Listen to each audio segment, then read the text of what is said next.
world is running out of sand, the most used commodity on the planet after water. Sand is used for almost every material thing that exists in the world, but by far the biggest demand for sand is for concrete, to feed the insatiable construction industry as cities grow and humans connect across more and more areas of land.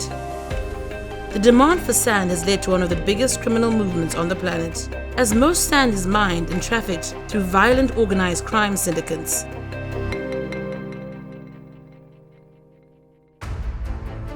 Kenya is a country experiencing rapid growth, particularly in urban areas.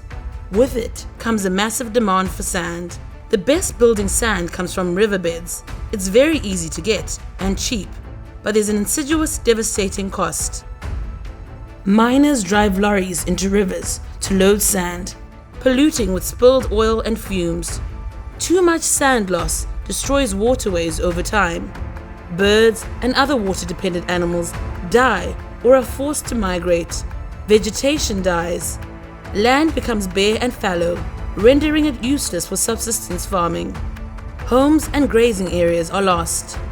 Many Kenyans suffer the environmental damage, yet others rely on sand activities to survive. This causes bitterly divided communities. Opposers face brutal intimidation from the criminal cartels that dominate the sand supply chain. The system is entrenched and almost impossible to break because the sand cartels receive protection from state officers at all levels of government. Many highly placed state officers are active, major shareholders in the sand mining and trafficking value chain. Up to 8 gangs operate at each mining site, each controlled by a broker.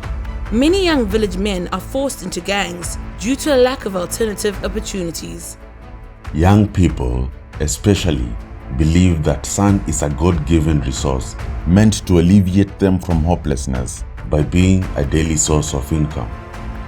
Whilst women are rarely involved in sand mining itself, many are drawn into sex work due to the demand from the miners. Communities become ensnared in a vicious cycle of need, and everyone loses when the sand runs out.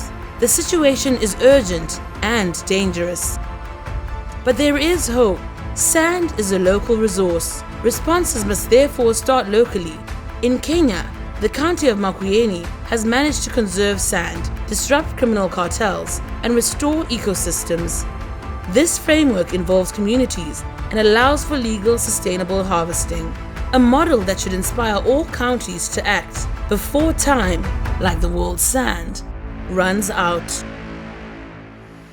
The opportunities for change in this research will be bringing out a local solution from Makueni County, the only county in Kenya that has managed to regulate its sand activities and trading, bringing it to the limelight for other sand-producing counties in Kenya to emulate.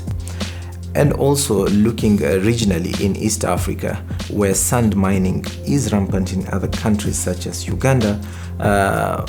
The research also hopes that some of the recommendations that have been put in place can be emulated and adopted by other countries such as Uganda.